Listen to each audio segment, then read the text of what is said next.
Raise your hand if you played Death Stranding. Raise your hand if you understood Death Stranding. Raise your hand if you didn't understand it, but you enjoyed it. When you hear about all things Google did wrong with the Stadia, it's pretty incredible. And you say, well, what's that got to do with Death Stranding? Well, it's going to be one of those videos. Welcome to Video Game Leaks, everybody. Chaos here. And Google, well, they're making some pretty suspect decisions. I think it's pretty possible that this may be the most out-of-touch company when it comes to their user base, consumer base, when it comes to gaming.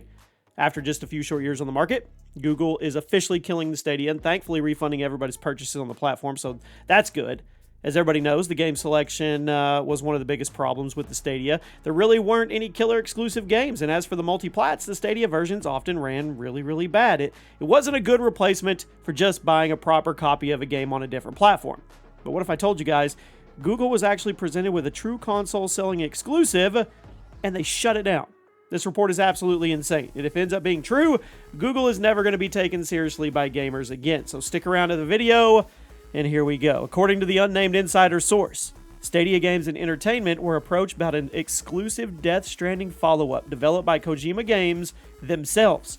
The game would be a strictly single-player experience, which would make it one of the only major single-player games on their platform.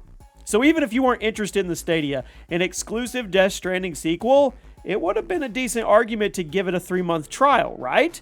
And remember, the source claims that it was Kojima Productions that approached Stadia Games and Entertainment, not the other way around, meaning Kojima was 100% on board with the idea. So what happened? Well, Stadia Games and Entertainment turned down the offer because they were under the impression that single-player games would not generate additional sales. Allegedly. I'm not kidding.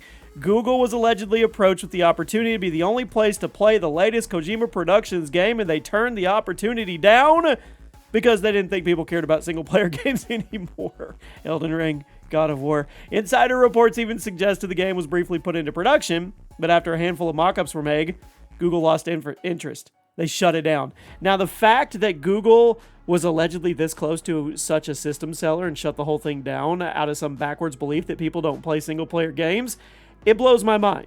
I mean, look, we all say we'd never buy the Stadia, but if a Death Stranding game was on the platform, you'd probably go get a 3-month trial to play that game, and then you may or may not keep the subscription going if you have a decent experience with it. Unlike other consoles, the Stadia was super easy to get your hands on, since it wasn't a physical console at all, and it was a solid exclusive. If a solid exclusive were released, everybody would be trying it, at least trying it right out of the gate. That would be enough to boost the Stadia, to stop its decline, and totally possibly make the platform not have to shut down. I have no clue who allegedly made the decision to kill such an easy success story, but it's far too late for anything now. Stadia is dead, rip, and so is Death Stranding 2 on that platform. Was it worth it, world? Well, time will tell. I'll see you guys soon.